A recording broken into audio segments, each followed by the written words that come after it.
Hi everyone, welcome to Inspire Classes. Capacitor वाली series का part number 4 हमारे पास आया है। लास्ट क्लास तक हम लोगों ने कैपेसिटर के जितने भी इंपॉर्टेंट डेरिवेशंस थे वो कर लिए थे। जितने भी बेसिक आइडियाज़ हैं कैपेसिटर के, बेसिक मैंने आपको सारी चीज़ें बता दी थी। डेरिवेशंस भी ऑलमोस्ट सारे हो गए हैं। अब इसके बाद हम लोग नेक्स्ट कुछ इंपॉर्टेंट फैक्टर्स जो इससे कनेक्टेड हैं, कुछ ऐसे क्वेश्चंस हैं जिनके आंसर्स हम लोगों को पता होने चाहिए, उनको सॉल्व करना शुरू करते हैं।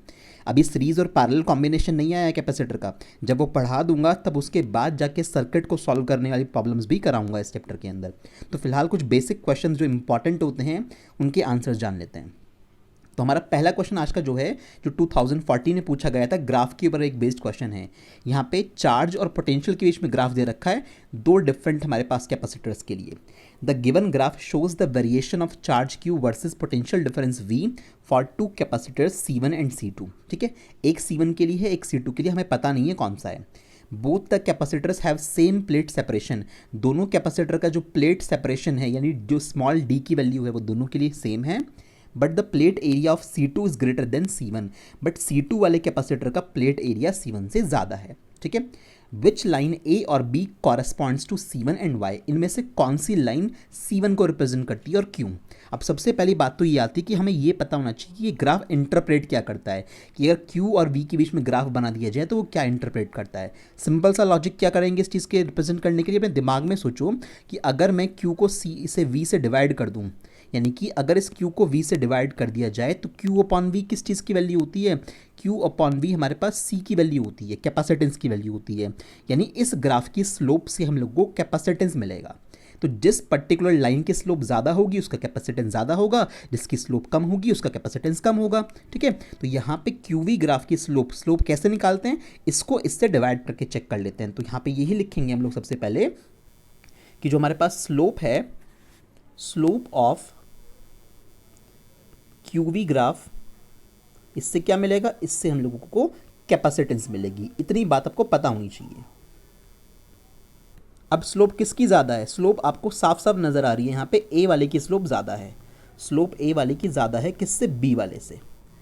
तो इसका मतलब क्लियर है कि जो A वाला है उसका कैपेसिटेंस ज़्यादा होगा किसके कंपैरिजन में, B वाले के कंपैरिजन में। इतनी बात समझ में आ गई ना भाई, जिसकी स्लोप ज़्यादा है उसका कैपेसिटेंस भी ज़्यादा होगा। ठीक, हमें तो ये बताना नहीं था, हमें तो ये पहचानना है C1 कौन सा है इसमें से। अब C1 C2 की जिन्होंने कहानी बताई है, यहाँ पे इन्होंने क्लियर बोला है ये कि दोनों के बीच में जो प्लेट सेपरेशन है वो तो बराबर है, जबकि C2 वाले का प्लेट एरिया ज़्यादा है। अब ज़रा सोच के देखो कि अगर हम लोग C1 वाले के लिए फॉर्मूला लगाएं, यहाँ पे epsilon not A upon D ये फॉर्मूला होता है। C2 वालों के लिए लगाओ formula epsilon not A upon D ये फॉर्मूला होता है। अब D तो दोनों में बराबर है, बट प्लेट एरिया की अगर बात करें तो प्लेट एरिया जो हमारे पास, सपोज C1 वाले में प्लेट एरिया A1 है, C2 वाले में प्लेट एरिया ज़्यादा है। A2 वाले की वैल्यू A1 से ज़्यादा है। उसने बोला है कि C2 वाले का प्लेट एरिया ज़्यादा है, दैट मीन्स A2 की वैल्यू A1 से ज़्यादा है। तो अगर A2 की वैल्यू A1 से ज़्यादा है तो इस फॉर्मूले से साफ साफ समझ में आता है कि C2 की वैल्यू किससे ज़्यादा हो गई, C1 से ज़्यादा हो गई। भाई जिसका प्लेट एरिया ज़्यादा उसकी कैपेसिटेंस ज़्यादा, और कैपेसिटेंस ज़्यादा किसकी है, C2 की है, और कम किसकी है, C1 की है। इस लॉजिक के अकॉर्डिंग ज़्यादा कैपेसिटेंस वाला ग्राफ कौन सा होगा, A वाला होगा, कम वाला कौन सा होगा, B वाला होगा। तो यहाँ पे C1 वाला ग्राफ किसको रिप्रेजेंट करेगा, B को, और C2 वाले कैपेसिटर वाला ग्राफ किसको रिप्रेजेंट करेगा, A को। दैट मीन्स इसने C1 के बारे में पूछा था कि C1 किसको कॉरेस्पॉन्ड कर रहा है, तो C1 उस पर्टिकुलर लाइन को कॉरेस्पॉन्ड करेगा जहां पे कैपेसिटी कैसी है, कम है। That means C1 corresponds to which one, graph number B। तो ये वाला ग्राफ C1 के लिए है और ये वाला ग्राफ C2 के लिए है, क्योंकि C2 की कैपेसिटी ज़्यादा है प्लेट एरिया ज़्यादा होने की वजह से। ठीक, तो बस इसी तरह से लिख के फाइनल कंक्लूजन में लिख देना है कि जो ग्राफ B है, graph B will corresponds to capacitor C1। ठीक है, दैट्स इट। अगला इंपॉर्टेंट क्वेश्चन देखो, ये ऐसे क्वेश्चन वो बच्चा कर पाएगा जिसको बेसिक्स बहुत अच्छे से आते हैं। नहीं तो सारा कैपेसिटर पढ़ लेते हैं बच्चे और ऐसे क्वेश्चंस में फिर घबरा जाते हैं, एग्जाम में उनसे होते नहीं हैं। देखो, sketch a graph to show how the capacitance C of a capacitor varies with the charge Q given to it. आपको ग्राफ बना के शो करना है कि कैपेसिटेंस का चार्ज से क्या वेरिएशन है। अब ये लगेगा बेसिक कॉन्सेप्ट, यहाँ पे बहुत बेसिक स्ट्रांग होगा तो आराम से कर लोगे। इस एक्सिस पे तो कैपेसिटेंस शो करनी है, इस एक्सिस पे हमारे पास चार्ज आ जाएगा। तो C का Q से ग्राफ बनाना है और आपको बताना है कि ये ग्राफ किस तरह का बनेगा। अब ज़रा सोचिए सॉल्यूशन के टाइम पे। सॉल्यूशन में आपको अच्छे से पता है कि C इज इक्वल टू क्या होता है, Q बाय V होता है। अब बच्चे यहाँ पे क्या सोच लेते हैं, उनके माइंड में इंटरप्रिटेशन हो जाता है कि जैसे जैसे Q को बढ़ाएंगे वैसे वैसे हमारे पास C की वैल्यू भी इंक्रीज होगी, जो कि गलत है पूरी तरह से। क्यों? आप मुझे बताओ कि आपने Q को इंक्रीज कराने से C को इंक्रीज कैसे करवा दिया, V कहाँ गया? क्योंकि भाई आप Q को अगर C के डायरेक्टली प्रोपोर्शनल मान रहे हो तो उस सिचुएशन में V कांस्टेंट होना चाहिए। इस पूरे क्वेश्चन में कहीं पे ऐसा लिखा हुआ नहीं है कि V कांस्टेंट है। तो आप अपनी मर्जी से प्रोपोर्शनैलिटी या इनवर्स प्रोपोर्शनैलिटी नहीं मान सकते जब तक कि फॉर्मूले में प्रेजेंट बाकी के पैरामीटर कांस्टेंट ना हो। तो आपको ये बात अच्छे से पता भी है कि कैपेसिटेंस जो होता है चार्ज और पोटेंशियल पे डिपेंड ही नहीं करता है। किस चीज़ पर डिपेंड करता है? वो जो हमारे पास कैपेसिटर के डायमेंशंस होती हैं, प्लेट एरिया, प्लेट के बीच में सेपरेशन, या इसके अलावा जो उसके बीच में डाइलेक्ट्रिक मीडियम भरा हुआ होता है, उस पर डिपेंडेंसी होती है। तो क्रिस्टल क्लियर बात यहाँ पे ये है कि C जो है does not depend on what, on V and Q। तो इन पे डिपेंड ही नहीं करता, देयरफॉर ग्राफ कैसा आएगा, graph will be straight line. कैसा आएगा? एक स्ट्रेट लाइन आएगी, और किसके पैरेलल? चार्ज वाली एक्सिस के parallel, parallel to charge axis. ठीक है, जो चार्ज जहाँ पे बनाया हुआ है उस एक्सिस के पैरेलल में लाइन ड्रॉ करूँगा कुछ इस तरह से। तो ऐसा ग्राफ आएगा। सोचिए ना खुद से कि इसका मतलब क्या, चार्ज बढ़ाते जा रहे हो, कैपेसिटेंस कांस्टेंट, ऐसे तो होगा। आप मुझे बताओ कि बाल्टी में पानी अगर भरते जा रहे हो यानी चार्ज बढ़ाते जा रहे हो तो बाल्टी बड़ी थोड़ी ना हो जाएगी। चार्ज बढ़ाने से बाल्टी थोड़ी ना बड़ी हो जाएगी, यानी चार्ज को इंक्रीज करने से कैपेसिटेंस थोड़ी ना चेंज होगी। तो ये बेसिक सा ग्राफ ऐसे आ गया। ठीक है, तो इस तरह के क्वेश्चन स्ट्रांग होने चाहिए आप लोगों के। अगला question, What will happen when an uncharged conductor is placed near a charged one? किसी चार्ज कंडक्टर के पास लाके एक अनचार्ज कंडक्टर रख देते हो, कांटेक्ट में नहीं रखना, बस पास लाके रखना है, तो क्या होता है? तो आप देखोगे, इसको मैं बहुत अच्छे से आपको एक्सप्लेन करूंगा कि अगर हम लोग अनचार्ज कंडक्टर को किसी चार्ज कंडक्टर के पास लाके रख देंगे तो जो मेरा चार्ज कंडक्टर होता है उस चार्ज कंडक्टर का जो पोटेंशियल है वो क्या हो जाता है, इलेक्ट्रिक पोटेंशियल उस चार्ज कंडक्टर का डिक्रीज हो जाता है। और जैसे ही हम लोगों के पास पोटेंशियल डिक्रीज होगा तो कैपेसिटेंस क्या हो जाएगी, इंक्रीज हो जाएगी। ये कहाँ से निकाला, ये C is equal to Q by V से निकाला। किसको? इसको कांस्टेंट अज्यूम करते हुए। अगर ये कांस्टेंट है तो उस सिचुएशन में अगर आपका पोटेंशियल डिक्रीज हुआ है तो कैपेसिटेंस क्या हो जाएगी, इंक्रीज हो जाती है। तो अगर मेरे पास एक चार्ज कंडक्टर है, मैं अभी आपको अलग से समझाऊंगा ये सारी बात। इस चार्ज कंडक्टर के पास पे सपोज 1000 वोल्ट का पोटेंशियल है, इसके पास लाके मैं एक अनचार्ज मेटेलिक कंडक्टर रख दूं तो इस पूरे सिस्टम का जो फाइनल पोटेंशियल आएगा वो 1000 से कम आएगा, मान लो सपोज 800 वोल्ट के आसपास का आएगा, ऐसी अंदाजे से। तो ये कॉन्सेप्ट है, ऐसा कैसे होता है इस चीज़ को मुझे समझाना है। इस बात का मुझे फ़ायदा मिला कि एक सिंगल कंडक्टर की जगह अगर उसके बराबर में लाके एक अनचार्ज कंडक्टर रख दूं तो इस सिस्टम में ज़्यादा कैपेसिटी, ज़्यादा चार्ज स्टोर हो सकता है। कैपेसिटर में बताया था ना कि एक प्लेट को अर्थ भी करते हैं, और कहा था मैंने आपसे कि इसका रीज़न बाद में बताऊंगा, तो आज आपको वो रीज़न भी समझ में आ जाएगा। अब अंडरस्टैंडिंग के लिए तो मैं आपको अगले पेज पे लेके चल रहा हूँ, बट इस क्वेश्चन का आंसर के पॉइंट ऑफ व्यू से जो ये आंसर लिखा हुआ है ये आंसर मोर देन एनफ है। ठीक है, चलो अब इस चीज़ को समझ लेते हैं बहुत अच्छे से एक एक पार्ट करके। सपोज मेरे पास एक सिंगल कैपेसिटर है, 3 केस लेके चलते हैं। केस 1 में मेरे पास एक सिंगल कंडक्टर है, चार्ज कंडक्टर। ठीक है, ये कैसा है, चार्ज कंडक्टर। कंडक्टर को पूरा लिख लेना।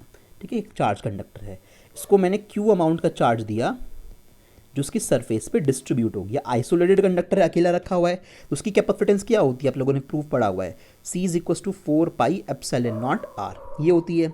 यहाँ पे सीधी सी बात ये है कि C का रिलेशन R से डायरेक्ट आ रहा है, मतलब कि अगर आप R की वैल्यू को इंक्रीज करोगे तो जाके कैपेसिटी इंक्रीज होगी, और कोई रास्ता आपके पास नहीं है। यानी कि अगर आपको आइसोलेटेड कंडक्टर के ऊपर ज़्यादा चार्ज स्टोर करना है तो तुम्हें उसकी रेडियस बढ़ानी पड़ेगी। अब अगर रेडियस बढ़ाओगे तो ऑब्वियसली बात है ये बड़ा हो जाएगा, ये स्फेयर बहुत बड़ा हो जाएगा। अब उतने बड़े स्फेयर को कैरी कर पाना, एक जगह से दूसरी जगह ले जा पाना बहुत मुश्किल हो जाएगा। तो एक सुइटेबल ऑप्शन नहीं है यहाँ पे, सिर्फ एक ही ऑप्शन है कि R को इंक्रीज़ करना है, करके ही आप C को बढ़ा सकते हो, और कोई तरीका हमारे पास फिलहाल नहीं है। तो ये option is not a better. ठीक है, क्योंकि यहाँ पे प्रॉब्लम क्या है कि on increasing R the size of capacitor will be increased। तो ये एक सुइटेबल ऑप्शन नहीं है हमारे पास। ठीक है, अब दूसरे ऑप्शन पे चलते हैं। दूसरे ऑप्शन में मैं यहाँ पे क्या करूँगा, इसके पास लाके, ये चार्ज कंडक्टर था हमारे पास, ठीक है, इसको चार्ज दे देते हैं पहले तो। ये चार्ज कंडक्टर था, चार्ज्ड कंडक्टर आप लिख लेना पूरा। इसके पास लाके मैंने एक अनचार्ज मेटेलिक कंडक्टर रख दिया। बहुत ध्यान से सुनना, आपने इस कंडक्टर को कुछ चार्ज दिया तो इसकी सरफेस पे जो चार्ज प्रेजेंट है उसकी वजह से इस पे कुछ पोटेंशियल प्रेजेंट होगा। तो इनिशियली लेट कर लेते हैं हम लोग कि जब इसको चार्ज आपने दिया था पहले वाले कंडक्टर को, तो उस पे इनिशियली जो पोटेंशियल की वैल्यू थी वो सपोज 1000 वोल्ट की थी। कितनी थी? ऐसी एग्जांपल के तौर पे 1000 वोल्ट की थी जब तक दूसरा कंडक्टर नहीं आया था। अभी की अनचार्ज कंडक्टर लाके तुमने रख दिया। अब जैसे तुमने ये अनचार्ज कंडक्टर लाके इसके कांटेक्ट में रखा, इसके पास में रखा, मतलब तो होगा क्या? अब देखो इस सरफेस पे जो चार्ज प्रेजेंट है, तो जो ये वाले चार्ज प्रेजेंट हैं इस सरफेस वाले, ये वाले जो चार्ज हैं ये इंडक्शन की वजह से इस पर्टिकुलर मेटल के नेगेटिव वालों को अपनी तरफ अट्रैक्ट करने की कोशिश करेंगे।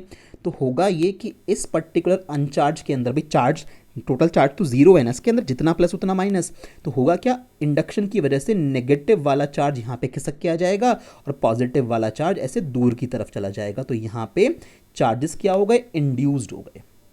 Charges are induced. समझ में आ रही है ना बात? यहाँ पे चार्जेस इंड्यूस्ड हो गए।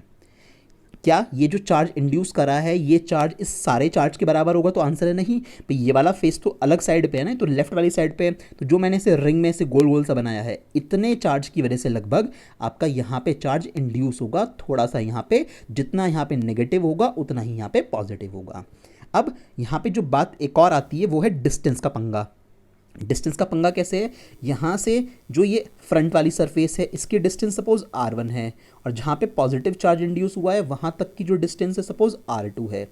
साफ साफ नज़र आ रहा है कि r2 की वैल्यू r1 से ज़्यादा है, यानी कि जो ये रिंग में चार्ज बंद है, ये चार्ज जितना पोटेंशियल यहाँ पे क्रिएट करेगा उससे कम पोटेंशियल ये इस साइड पे क्रिएट करेगा। क्यों? क्योंकि आपको पता है कि जो पोटेंशियल का रिलेशन होता है वो 1/r से होता है कि अगर डिस्टेंस बढ़ेगी तो पोटेंशियल क्या हो जाएगा? कम हो जाएगा। तो मतलब ये बात ध्यान देने वाली है कि चार्ज तो इक्वल अमाउंट का है यहाँ पे इंड्यूस हुआ है, बट इस वाली सरफेस की डिस्टेंस कम है तो यहाँ पे ज़्यादा इलेक्ट्रिक पोटेंशियल इंड्यूस होगा और यहाँ पे इलेक्ट्रिक पोटेंशियल कैसा होगा? कम होगा। तो इनिशियल कंडीशन ये थी हमारे पास। जब अनचार्ज कंडक्टर को लाके रख दिया तो फाइनली देखो क्या हुआ होगा। फाइनली नेट पोटेंशियल निकालना चाहता हूं, मेरी बात ध्यान से सुनना, लॉजिक क्लियर हो जाएगा। हुआ क्या था? 1000 वोल्ट तो खुद गई था, ठीक है भैया, 1000 वोल्ट तो खुद गई था इस वाले के ऊपर। अब मैं पूरे सिस्टम के ऊपर चेक करना चाहता हूं कि पूरा सिस्टम जो मेरे पास बना है, इस पूरे सिस्टम के ऊपर ओवरऑल कितना नेट पोटेंशियल रह गया है। तो 1000 वोल्ट तो पहले से ही था। अच्छा, अभी जो ये नेगेटिव चार्ज यहाँ पे इंड्यूस हुआ इसकी वजह से कुछ पोटेंशियल आएगा। क्या ये नेगेटिव चार्ज इस सारे चार्ज के बराबर है? तो आंसर है नहीं। इस थोड़े से चार्ज ने यहाँ पे नेगेटिव चार्ज इंड्यूस करवाया, तो इस नेगेटिव चार्ज की वजह से यहाँ पे जो पोटेंशियल बना है इस सरफेस पे वो लगभग ऐसे ही अंदाजे से मान लो कि वो 200 वोल्ट का बना होगा, -200, क्योंकि पोटेंशियल तो स्केलर क्वांटिटी है तो नेगेटिव साइन भी लेना पड़ेगा, ठीक है। इसके अलावा क्या हुआ? यहाँ वाली सरफेस पर भी पोटेंशियल बना, बट ये 200 वोल्ट का नहीं बना होगा। क्यों? क्योंकि यहाँ पे डिस्टेंस कम है। मैं देख लो ना, इस स्फीयर की इस सरफेस से यहाँ पे इस सरफेस की डिस्टेंस कम है, r1 कम है, r2 ज़्यादा है। तो डिस्टेंस अगर कम होती है तो पोटेंशियल ज़्यादा होता है, ठीक है। तो अगर डिस्टेंस आपकी ज़्यादा हो जाएगी पोटेंशियल कम हो जाएगा, वाइस वर्सा कर लो। तो R1 कम डिस्टेंस पे इस सरफेस पे पोटेंशियल ज़्यादा होगा, इस सरफेस पे पोटेंशियल कम होगा। तो इस सरफेस का पोटेंशियल मैंने क्या मान लिया फर्स्ट वाले सरफेस का कि सपोज -200 वोल्ट के आसपास तो यहाँ जनरेट हुआ और लगभग 150 वोल्ट के आसपास सेकंड वाले पे जनरेट हुआ, तो वो भी मैंने यहाँ पे एड ऑन कर देता हूँ, ठीक है। अब देख लो इस पूरे सेटअप पे, यहाँ पे 1000 वोल्ट, यहाँ पे इंडक्शन की वजह से -200 वोल्ट, यहाँ पे इंडक्शन की वजह से 150 वोल्ट। इनमें डिफरेंस क्यों आया? डिस्टेंस की लॉजिक की वजह से। सॉल्व करोगे तो 1000 में से 200 जाएंगे, 800 बचेगा। 800 में इसको ऐड कर लो 950, 800 900 950, तो कितना हुआ? 950 वोल्ट मेरे पास पॉजिटिव में पोटेंशियल बचा। अब ज़रा देखो ध्यान से, पहले वैल्यू 1000 थी, अब वैल्यू कितनी है? अब वैल्यू 950 वोल्ट है। तो देयरफॉर जो V है, V क्या हुआ है? V की वैल्यू डिक्रीज हुई है फाइनली। जैसे आप अनचार्ज कंडक्टर को लेके आए पोटेंशियल डिक्रीज हुआ है नहीं, वो 1000 से 950 रह गया। अगर पोटेंशियल डिक्रीज हुआ है तो C is equal to Q/V से अगर जाएं, Q चार्ज कांस्टेंट है भाई, चार्ज तो इस कंडक्टर को जितना दिया था वो उतना ही रहेगा ना, चार्ज थोड़ी ना कहीं पे चला गया उड़ के, तो ये चार्ज तो कांस्टेंट हुआ। तो अगर ये कांस्टेंट हुआ तो मैं ऐसा रिलेशन देख सकता हूँ। तो यहाँ पे V डिक्रीज होने की वजह से कैपेसिटेंस क्या हो गया? इंक्रीज हो गया। देखो कितना फायदा हुआ। एक चार्ज कंडक्टर के बराबर में अनचार्ज कंडक्टर लाने से आपके कैपेसिटर की सिस्टम की कैपेसिटी बढ़ गई है। इसलिए सिंगल आइसोलेटेड हम कैपेसिटर प्रेफर करने के बजाय एक चार्ज कैपेसिटर के पास, एक चार्ज स्फीयर के पास या चार्ज प्लेट के पास, कुछ भी मान लो, एक चार्ज कंडक्टर के पास एक अनचार्ज कंडक्टर ला के रखना प्रेफर करते हैं, जिससे नेट पोटेंशियल डिक्रीज हो जाता है और फाइनली कैपेसिटी क्या हो जाती है, इंक्रीज हो जाती है। अब अगर आप एक काम और कर दो तो सोने पे सुहागा हो जाएगा। आप यहाँ पे इस वाले कंडक्टर को, अनचार्ज वाले को क्या कर दो, इस पे नेट चार्ज तो जीरो ही है ना, तो इंडक्शन की वजह से नजर आ रहे हैं तुम्हें, लास्ट वाले सरफेस को अर्थ और कर दो। अगर आपने इसे अब अर्थ कर दिया, ध्यान से सुनना मेरी बात, केस नंबर 3 के सेक्शन में बात कर रहा हूँ। केस नंबर 3 की अगर डायग्राम बना लो आप, थोड़ा सा रफली देख लेना, ज़्यादा मेरे पास स्पेस नहीं है अभी। तो ये चार्ज कंडक्टर था, ठीक है भाई, इसके ऊपर चार्ज कैसा था, पॉजिटिव चार्ज हम लोगों ने पूरी सरफेस पे डिस्ट्रीब्यूट करा रखा था, ऐसा चार्ज था। हम लोग उसके बराबर में एक अनचार्ज लेके आए थे, जिसके पास यहाँ पे हमारे पास थोड़ा थोड़ा सा इंडक्शन की वजह से नेगेटिव आ गया था, यहाँ पे थोड़ा थोड़ा पॉजिटिव आ गया था। बट जैसे ही इसको अर्थ कर दिया, तो अर्थ करने की वजह से जो ये पॉजिटिव वाला था मैंने यहाँ बनाया नहीं, वो सारा पॉजिटिव कहाँ चला गया, वो सारा पॉजिटिव अर्थ में चला गया। बात समझ में आ रही है? तो फिर से शुरुआत में तो वही 1000 वोल्ट था, अब नेट दोबारा निकाल लेते कितना आएगा भाई। 1000 वोल्ट तो अभी भी खुद का है ही है, ये तो कहीं नहीं गया, ठीक है। माइनस इस साइड पे, इस सर्विस पे कितना आया था पहले, 200 वोल्ट दिखा रखा है, माइनस 200 वोल्ट, ठीक है, लिख लो माइनस 200 वोल्ट। अच्छा, इस वाली सरफेस पे कितना है ही नहीं सर, ये तो अर्थ कर दिया ना, तो अर्थ करने से ये पॉजिटिव चार्ज तो गायब हो गया, तो यहाँ पे और कुछ नहीं आएगा। कितना हुआ नेट वैल्यू, 800 वोल्ट। आप देख रहे हो जरा, पहले वाले केस में जब एक अनचार्ज कंडक्टर लाके रखा था तो 1000 से 950 वोल्ट, 50 वोल्ट का डिफरेंस आया था, बस डिक्रीमेंट 50 वोल्ट का हुआ था।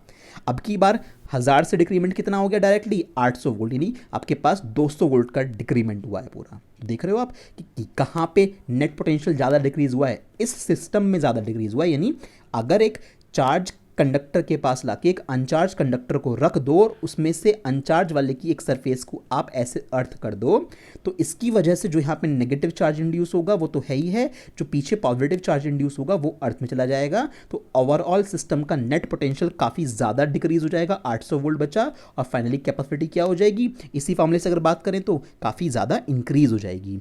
इसीलिए हम लोग क्या करते हैं कि कैपेसिटर में एक चार्ज प्लेट के पास जब दूसरी अनचार्ज प्लेट लेके आते हैं तो उस दूसरे वाले को अर्थ कर देते हैं, क्योंकि ये तो बेकार सिस्टम है भाई, इसमें तो कुछ ज़्यादा कैपेसिटी आई नहीं। ये थोड़ा अच्छा सिस्टम हुआ क्योंकि यहाँ पे पोटेंशियल थोड़ा सा डिक्रीज हुआ था, कैपेसिटी बढ़ गई थी।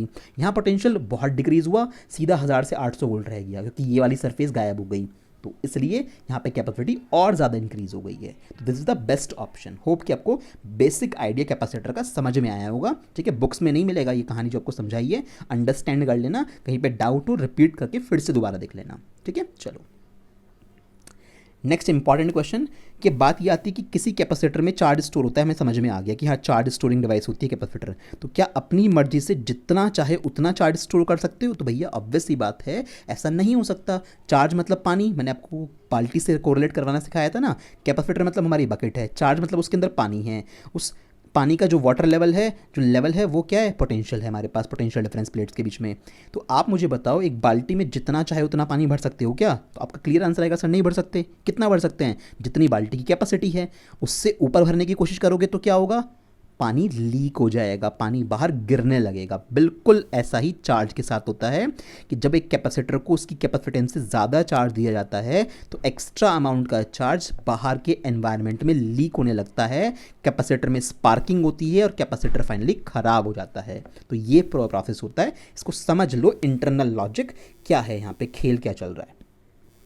तो एक आइसोलेटेड कैपेसिटर का एग्जांपल लेके समझा दूंगा ताकि चीज़ें आसानी से मैं समझा पाऊँ, नहीं तो दो प्लेट्स एक साथ लेंगे तो थोड़ा दिक्कत हो जाएगी।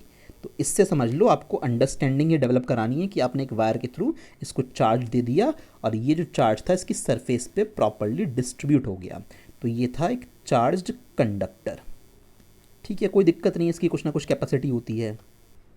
आसपास के एरिया में क्या एयर है, सब जगह पे क्या भरी हुई है, एयर भरी हुई है, कोई समस्या नहीं है, ठीक है। अब जब ये ऐसे रखा हुआ है, हमें अच्छे से एक बात पता है कि जो पोटेंशियल होता है किसी चार्ज कंडक्टर के सरफेस पे भी, वो कितना होता है, ये वैल्यू होती है Q/R।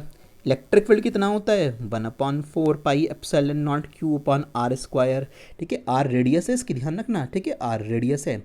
और इसके अलावा फोर्स निकालें, इलेक्ट्रोस्टैटिक फोर्स कितना होता है, Q/E होता है। किसी चार्ज Q पे लगने वाला फोर्स Q/E होता है, जहाँ पे E इलेक्ट्रिक फील्ड है। अगर सपोज करो कि आप Q की वैल्यू बढ़ाते जा रहे हो तो इलेक्ट्रिक पोटेंशियल की वैल्यू बढ़ती जाएगी।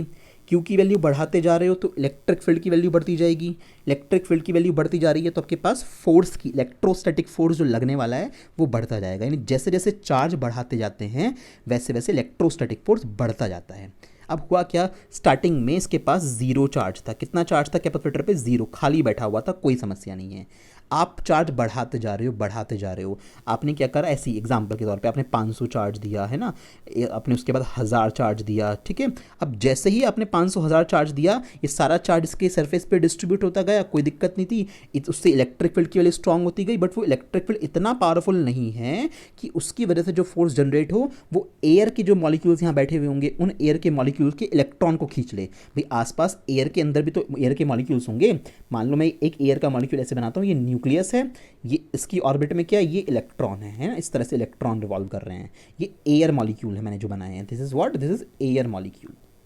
अभी फिलहाल क्या कंडीशन है, फिलहाल ये कंडीशन है कि ये जो चार्ज है ये बाहर जा नहीं सकता क्योंकि सब कुछ न्यूट्रलाइज है बाहर। हमारे पास इंसुलेटर है, इस पे जो चार्ज बना, इस चार्ज की वजह से इलेक्ट्रिक फील्ड बना, इलेक्ट्रिक फील्ड की वजह से फोर्स बना। तो अभी ये चार्ज इस इलेक्ट्रॉन पे इतनी ताकत नहीं लगा पा रहा कि इस इलेक्ट्रॉन को खींच ले। चाहता तो होगा ना इसको खींचना, क्योंकि पॉजिटिव चार्ज नेगेटिव को खींचना चाहेगा। तो 0 500 1000, अब 1000 के बाद लिमिट हो गई फुल। अब जैसे ही तुमने एक चार्ज और दिया तो टोटल चार्ज कितना हो गया, 1001 हो गया।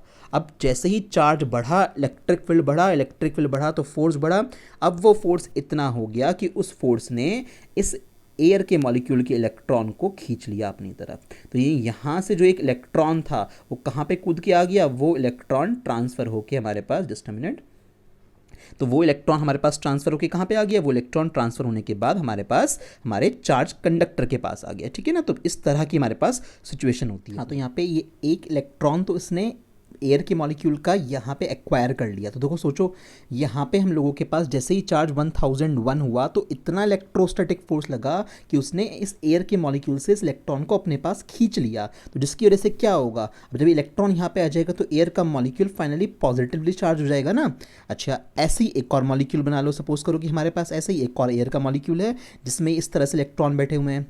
फिर आप लोगों ने क्या करा कि भाई जैसे ही हमारे पास 1001 चार्ज हुआ तो एकदम से एक इलेक्ट्रॉन यहाँ से आया और इस इलेक्ट्रॉन ने इसको न्यूट्रलाइज कर दिया। दैट मीन्स वापस से -1 हो गया, इलेक्ट्रॉन आया, वापस वैल्यू कितनी हो गई, 1000 हो गई।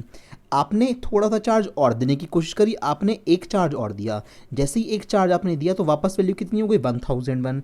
फिर से इतना ज़्यादा इलेक्ट्रोस्टैटिक फोर्स लगा कि इसने इस वाले इलेक्ट्रॉन को भी अपने पास खींच लिया कि ये वाला इलेक्ट्रॉन भी खींच के यहाँ पे आ गया। तो इलेक्ट्रॉन ने इसे आके यहाँ पे न्यूट्रलाइज कर दिया इस चार्ज को, तो वापस -1 हो गया।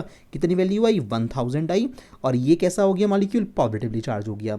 तो ध्यान से देखते जाइए। अब हो ये रहा है फाइनली कि जैसे जैसे आप इस कंडक्टर पे चार्ज की वैल्यू बढ़ाते जा रहे हो वैसे वैसे इतना इलेक्ट्रोस्टैटिक फोर्स लगता है कि वो बाहर के एयर के मॉलिक्यूल को क्या करना शुरू कर देता है, आयोनाइज करना शुरू कर देता है। देखो एयर के मॉलिक्यूल पॉजिटिवली चार्ज हो गए, नहीं हो गए, तो एयर के जो ये मॉलिक्यूल हैं ये क्या हो गए, ये आयोनाइज होना स्टार्ट हो गए हैं। दैट मीन्स जितना चार्ज अब आपने दिया था तो 1000 के बाद आपने देखा कि चार्ज बढ़ ही नहीं रहा, वापस होके कितना हो जाता है, 1000 ही हो जाता है। जितना चार्ज आप एक्स्ट्रा देते हो उतना चार्ज बाहर एनवायरनमेंट में लीक हो जाता है। भाई बाल्टी अगर भर गई तो एक्स्ट्रा जितना भी पानी डालोगे तो सारा का सारा पानी बाहर निकल जाएगा ना। तो बिल्कुल सेम टू सेम कहानी हो रही है कि जैसे ही एक्स्ट्रा चार्ज देते हो वैसे ही इतना फोर्स क्रिएट होता है कि इलेक्ट्रॉन को, एयर के मॉलिक्यूल के इलेक्ट्रॉन को खींच लेता है, वापस नेट चार्ज को उतना ही न्यूट्रलाइज कर देता है कि भाई 1001 हो गया था, 1001 में से -1 करना पड़ा एकदम, तो वापस 1000 हो गया। फिर एक चार्ज दिया आपने, फिर से उसने इलेक्ट्रॉन खींच लिया, वापस 1000 हो गया। तो चार्ज बढ़ ही नहीं रहा, तो बाकी का सारा चार्ज कहाँ जा रहा है,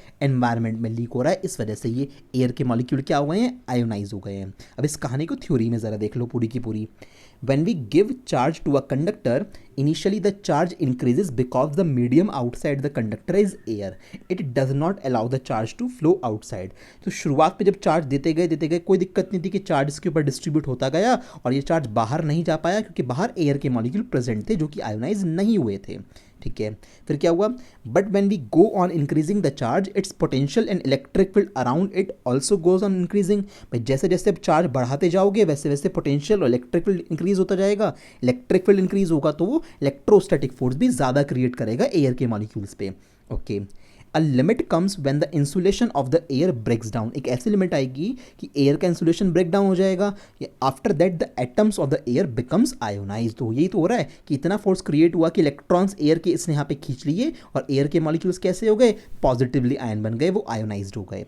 now if we give further charge to the conductor the charge leaks out. अब अगर जितना भी चार्ज दोगे सारा का सारा चार्ज बाहर लीक हो जाएगा और हम लोगों को फाइनली पता लगेगा कि अब हम लोग उस कंडक्टर के ऊपर और चार्ज नहीं बढ़ा पा रहे हैं। इसका मतलब क्या हुआ कि किसी पर्टिकुलर कंडक्टर को एक लिमिट से ज़्यादा चार्ज नहीं दिया जा सकता।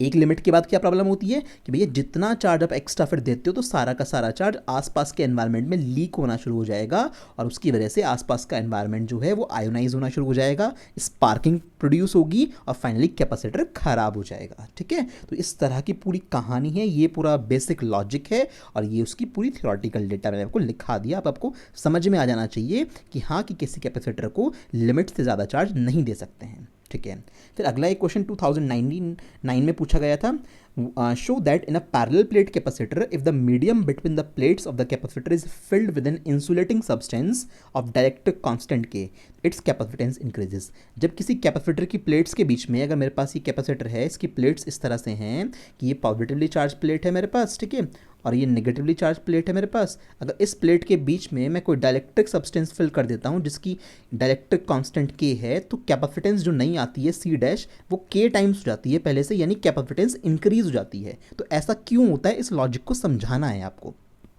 देखो ऐसा क्यों है, on introducing the dielectric material between the plates of the capacitor it gets polarized. आपने पढ़ा था कि जैसे डायलेक्ट्रिक सब्सटेंस को इस कैपेसिटर की प्लेट के बीच में रखते हैं तो वो पोलराइज हो जाता है, जिस पोलराइजेशन की वजह से वो अपना एक इंटरनल इलेक्ट्रिक फील्ड क्रिएट करता है इस तरह से, और बाहर की तरफ एक इलेक्ट्रिक फील्ड आपको नजर ही आ रहा है ये प्लस से माइनस की तरफ, जिसकी वजह से फाइनली आप लोगों ने देखा था कि जो नेट इलेक्ट्रिक फील्ड था वो नेट इलेक्ट्रिक फील्ड क्या हो गया था, डिक्रीज हो गया था। ये आपको इलेक्ट्रिक पोलराइजेशन में समझाया था कि जैसे ही डायलेक्ट्रिक प्लेस करा तो पोलराइजेशन हो जाने की वजह से टोटल इलेक्ट्रिक फील्ड जो था प्लेट्स के बीच में डिक्रीज हो गया। अब अगर हमारे पास इलेक्ट्रिक फील्ड डिक्रीज हो गया है तो पोटेंशियल भी डिक्रीज हो जाएगा, भाई दोनों सेम प्रोपोर्शनलिटी में वर्क कर रहे हैं, ई डिक्रीज हुआ तो वी भी क्या हो जाएगा, डिक्रीज हो जाएगा, यानी प्लेट्स के कैपेसिटर की प्लेट्स के बीच में पोटेंशियल डिफरेंस भी क्या हो गया, डिक्रीज हो गया।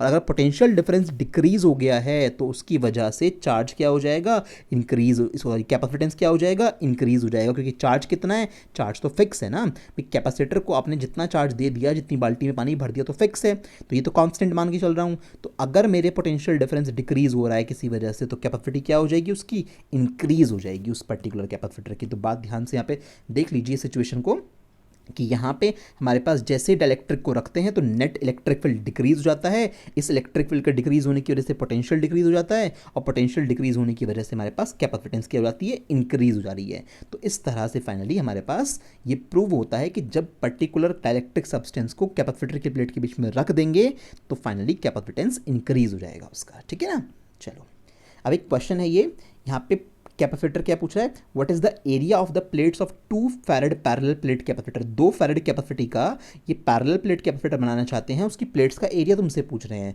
जो कि प्लेट के बीच में कितना गैप रखना है, 0.5 सेंटीमीटर। 0.5 सेंटीमीटर मतलब डी की वैल्यू कितनी हो गई, 0.5 इंटू 10⁻² मीटर, क्योंकि हमें मीटर में चेंज करना पड़ेगा। 2 फैरेड की कैपेसिटी है, तो पैरेलल प्लेट कैपेसिटर के लिए सॉल्यूशन जब करोगे तो फॉर्मूला जो लगाओगे कैसे आंसर आएगा, C is equal to ε0 A upon D. ठीक है, अब C की वैल्यू कितनी है, 2 फैरेड है, ठीक है, ε0 की वैल्यू कितनी होती है, 8.854 इंटू 10⁻12। ε0 की वैल्यू तो रखनी पड़ेगी ना आपको, इंटू एरिया आप ढूंढ रहे हो, अपॉन में डी की वैल्यू कितनी है, 0.5 इंटू 10⁻²। तो ए की वैल्यू यहाँ से कितनी निकल के आएगी, ए की वैल्यू 0.5 की मल्टीप्लाई तो यहाँ पे 2 से हो जाएगी जाके, तो 0.5 की मल्टीप्लाई 2 से होकर तो 1 बना लिया, 1 को लिखो ना लिखो एक ही बात है, तो 1 इंटू 10⁻² यहाँ पे जब ही चला जाएगा तो ये बन गया, और ये 8.85 वाली वैल्यू कहाँ आ जाएगी, नीचे आ जाएगी, तो 8.854 इंटू 10 की पावर कितना, -12।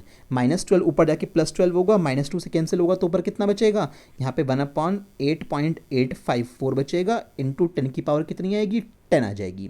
सपोज करो कि इसमें से एक जीरो उधार लेके आपने यहाँ पे रख दी, तो ये यहाँ पे कितना हुआ, 10/8.854 इंटू 10⁻⁹, ठीक है। ये वैल्यू लगभग 1 से थोड़ी सी बड़ी आएगी, तो अप्रॉक्सीमेट ये समझ में आ रहा है कि जो ए की वैल्यू है वो लगभग किस ऑर्डर की आ रही है, 10⁻⁹ मीटर स्क्वायर के ऑर्डर की आ रही है। आप सोच के देखिए, कैपेसिटर इतना बड़ा बना कि उसका प्लेट एरिया 10⁻⁹ में चला गया, +9 में। 10⁻⁹ कितना होता है, 100 करोड़ होता है 10⁻⁹। तो 100 करोड़ मीटर स्क्वायर एरिया की प्लेट बनेंगी। आप इमेजिन भी नहीं कर सकते इतनी बड़ी प्लेट, 100 करोड़ मीटर स्क्वायर।